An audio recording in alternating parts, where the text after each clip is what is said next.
আসসালামু আলাইকুম সবাইকে। আজকে চলে যাচ্ছি আব্দুল্লাহপুর। আর আব্দুল্লাহপুর যাওয়ার উদ্দেশ্য, লাস্ট ভিডিওতে দেখেছিলেন একজন অসহায় বাবা যে কিনা আমাদের খোঁজে ঢাকা থেকে কিশোরগঞ্জ চলে গিয়েছিল। অনেক জায়গায় খোঁজাখুঁজি করার পর আমাদের অবশেষে আল্লাহ তাআলা তাকে মিলিয়ে দিল।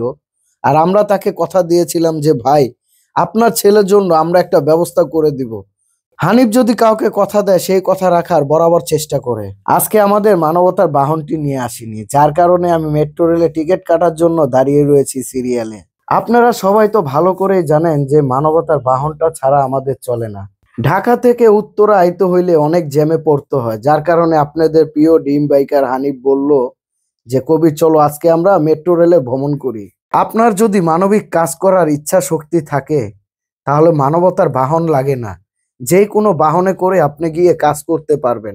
শুধুমাত্র আপনার ইচ্ছা শক্তি থাকতে হবে। যদি ইচ্ছা শক্তি থাকে তাহলে আপনি মানবিক কাজ করতে পারবেন। আপনি যদি মানুষকে দেখানোর জন্য মানবিক কাজ করেন তাহলে আমি মনে করি দরকার নেই। মানবিক কাজ করবেন শুধুমাত্র মহান আল্লাহ তাআলাকে খুশি করানোর জন্য। মহান আল্লাহ তাআলা যদি আপনার মানবিক কাজ দেখে খুশি হয়, মহান আল্লাহ তাআলা আমাদের এতটাই পছন্দ করে যে ছোট ছোট রোগ দিয়ে আমাদের বড় বড় বিপদ থেকে উদ্ধার করে। মহান আল্লাহ তাআলার ইচ্ছা শক্তি ছাড়া যেমন একটা গাছের পাতাও লড়ে না। আপনাদের সাথে কথা বলতে বলতে হানিফ হোসেন মেট্রো রেল থেকে নেমে এখন অটোতে উঠে বসলো। অটোতে বইসা হানিফ আর বাবু একটু কথা বলতাছিল, তখনই আমি মোবাইলটা বাই করে একটু ভিডিও করলাম আপনাদের দেখানোর জন্য। আমার জীবনে আমি যাই কাজ করেছি, মানবিক কাজের মতন শান্তি কোনো কাজে পাইনি।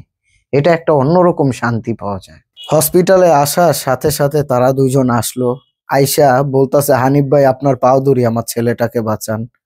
তখন হানিফ বলল যে আপনি জীবনে মরে যাবেন, কখনো কোনো মানুষের পাও ধরবেন না। আপনার যদি পাও ধরতেই হয় তাহলে মহান আল্লাহ তাআলার পাও ধরেন।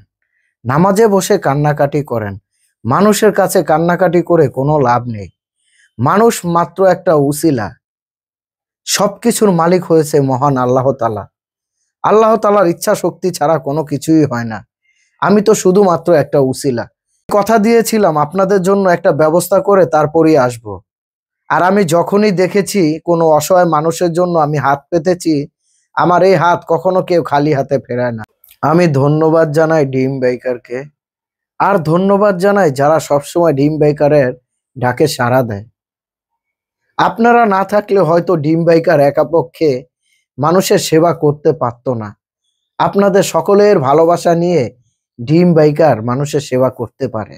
আমি নিজেকে ধন্য মনে করি হানিফের মতন একজন বন্ধু পেয়ে, যার হাত ধরে, যার উসিলাতে আমিও মানবিক সেবা করতে পারি। যখনই হানিফ তার হাতে টাকাগুলো উঠিয়ে দিল, তার অবস্থা অনেক খারাপ হয়ে গেল। সাথে সাথে হানিফ আমাদের বলল যে কবির আর বাবু পানি নিয়ে আসো। আমরা দৌড় দিয়ে গেলাম। তখন তার হাতে টাকাগুলো নিয়ে তার স্বামীর হাতে টাকাগুলো তুলে দিল। আসলে প্রত্যেকটা মা যখন দেখবে সে জীবিত থাকা অবস্থায় তার ছেলে মৃত্যুর সাথে পাঞ্জা লড়ছে, তাহলে কোনো মাই ঠিক থাকতে পারবে না। আসলে মার মন তো মানতে চায় না কোনো কিছুতেই না। মহান আল্লাহ তাআলার কাছে আমি একটা জিনিসই বলবো, এই অসহায় মা বাবার দিকে তাকিয়ে তার ছেলেটাকে খুব দ্রুত সুস্থ করে দেন। আর আমার এই ভিডিওতে যদি কোনো ভুল কথা বলে থাকি আমাকে ক্ষমার দৃষ্টিতে দেখবেন। আসসালামু আলাইকুম সবাইকে।